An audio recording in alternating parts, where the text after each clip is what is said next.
Hi everyone, welcome to my channel Plus 2 All Classes by Shobhan sir.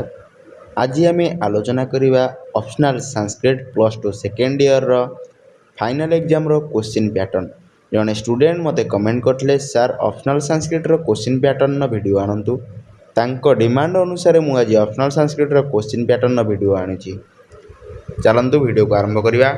कोन देछि plus 2 second year arts optional Sanskrit syllabus and question pattern Sanskrit elective group A रे कौन कौन रहिबो। Group A रे तमर रहिबो from drama and poetry रो 1 मार्किया 10टा पड़िबो जोडा 10 mark. तार फ्रॉम धातु रूप रो 1 मार्किया 2टा पड़िबो 2 मार्क। फ्रॉम स्त्री प्रत्यय 1 मार्किया 2टा पड़िबो 2 मार्क। फ्रॉम कारक विभक्ति एंड संधि करिवो एंड संधि विच्छेद करिवो गोटे दे दियो संधि विच्छेद दे दियो ताको संधि करिवो गोटे संधि दे दियो ताको संधि विच्छेद करिवो सेटा 1 मार्किया 3टा पड़िवो 3 मार्क। आ गोटे होची समास रो 1 मार्किया 2टा पड़िवो 2 मार्क। नेक्स्ट कोन देला ग्रुप बी देला तमरो 4 आउट ऑफ 6 6टा क्वेश्चन देथिवो सेथिरु तुमको 4टा करिवार अछि जोड़ा ही पड़ो 2 मार्किया 4टा कर 8 mark. Then short question from poetry 4 out of 6 poetry रू जोड़ा 6टा देथिवो सेथिरु 4टा करिवो एटा पोएट्री रू आसीबो।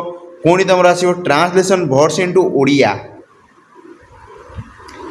तापर ट्रांसलेशन तमर जोड़ा रहिबो वर्ड्स इनटू ओडिया गोटे देथिवो ट्रांसलेशन ओडिया बा English from the drama and poetry drama रू गोटे देथिबो गोटे पोएट्री रू देथिबो माने जोटा तमरो श्लोक रहउची पोएट्री रो जो श्लोक रहउची से श्लोकटा से संस्कृत रे लिखिबो ताकू ता ओडिया अर्थटा तमे लिखिबो। मो चाणक्य नीति क्लासटा पकेजी सेथिरे जोटा मु लिखिची अनुवाद नुह जोटा ओडिया अनुवाद ट्रांसलेशन जोटा देइची सेइटा ही तमे एटा लिखिबो।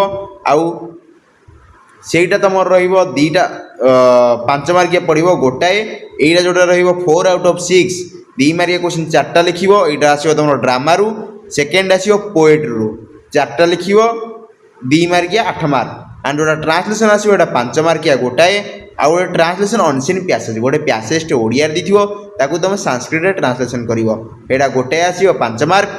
तापर explain of A words from poetry गोटे श्लोकटे देथिबो से श्लोक को तुमको एक्सप्लेन करिया पड़िबो से श्लोक को व्याख्या करिया पड़िबो से श्लोक को जोड़ा पोएट्री रू आसीबो सेटा 5 मार्किया गोटाए पड़िबो।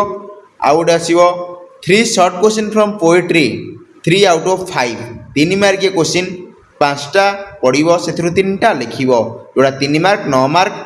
आ गोटे आसीबो 5टा क्वेश्चन 3टा लिखिबो सेटा होची ड्रामा रू तमर आसीबो ड्रामा तमर होची दमयंती स्वयंवर से ड्रामा रू तमर 3 मार्किया आसीबो 3टा लिखिबो 9 मार्क। नेक्स्ट ग्रुप सी कोन देला ग्रुप सी तमर लॉन्ग क्वेश्चन रहिबो 1 आउट ऑफ 3 3टा लॉन्ग क्वेश्चन पड़िबो जोड़ा तमर रहिबो ड्रामा रू से ड्रामा रू 3टा भितर तुमको गोटाए लिखिया पड़िबो मु सिलेक्शन प्रोवाइड कर देबी सिलेक्शन पड़िबो 5 रू 5 तमर आसीबो गोटिए पड़िबो 5 मार्क। सेकेंड होची 1 लॉन्ग क्वेश्चन फ्रॉम पोएट्री रू सेटा ही मु सिलेक्शन दे देबी श्लोक तमर चाणक्य नीति इंटरनल पड़िबो तो जोड़ा इंटरनल पड़िबो सेटा फाइनल एग्जाम रे पड़िबोनी बाकी रहिला तमर आउ 2टा से 2टा पोएट्री मु सिलेक्शन दे देबी 5 मार्किया गोटाए 5 मार्क टोटल तमर 80 मार्क परीक्षा दबो इंटरनल 20 मार्क टोटल 100 मार्क। एइटा होची तमर सिलेबस एंड क्वेश्चन पैटर्न मु ए वीडियो रे कहि देली से स्टूडेंट को डिमांड अनुसार मु वीडियो बनैछि। आउ तमर को वीडियो दरकार सेटा कमेंट करो मु निश्चित सेही विषय ऊपर गोटे वीडियो बनेबी। धन्यवाद। वंदे उत्कल जननी।